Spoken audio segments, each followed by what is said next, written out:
Puluhan mahasiswa Universitas Teguh Umar (UTU) yang tergabung dalam Aliansi Gerakan Aceh Menggugat atau disingkat GAM menggelar aksi damai di depan kantor Dewan Perwakilan Rakyat Kabupaten Aceh Barat Senin pagi. Aksi ini digelar sebagai bentuk keprihatinan atas berbagai persoalan strategis di Aceh yang dinilai luput dari perhatian pemerintah pusat.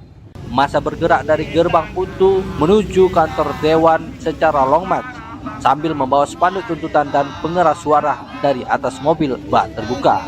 Presiden mahasiswa UTU sekaligus koordinator aksi Putra Rahmat menyebutkan aksi ini membawa 4 tuntutan utama. Pertama, mendesak pencopotan Menteri Dalam Negeri dan Dirjen Kewilayahan Republik Indonesia karena dinilai gagal memahami substansi MOU Helsinki dan semangat otonomi khusus Aceh. Tuntutan kedua, mendesak transparansi penggunaan dana otonomi khusus yang sejak 2028 dianggap belum berdampak signifikan bagi kesejahteraan rakyat Aceh.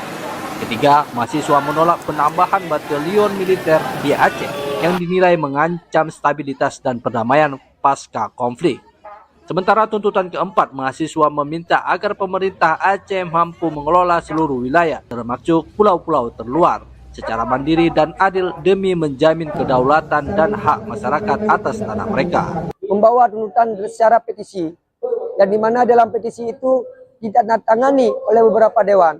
Namun sedikit kecewaan dari kami yang kami rasakan, dewan yang ada di kantor DPRK di hari Senin cuma 1 orang, yaitu Pak Ahmad Yani. Yang menjadi pertanyaan, kemana dewan-dewan yang lain? Menanggapi aksi ini, anggota DPRK Aceh Barat Ahmad Yani menyatakan siap menampung dan mendorong aspirasi mahasiswa ke tingkat provinsi maupun pusat.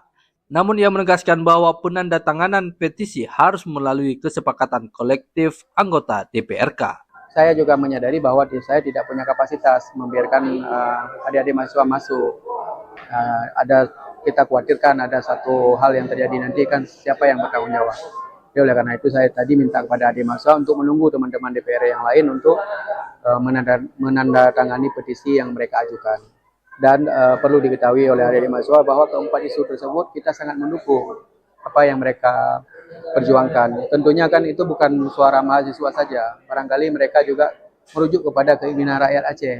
Ia juga menambahkan bahwa 2 pimpinan DPRK dan sejumlah anggota Dewan telah menandatangani petisi mahasiswa sebagai bentuk dukungan awal terhadap tuntutan yang dianggap mewakili suara rakyat Aceh secara luas. Reporter RRI Melabuh Irhamsyah melaporkan.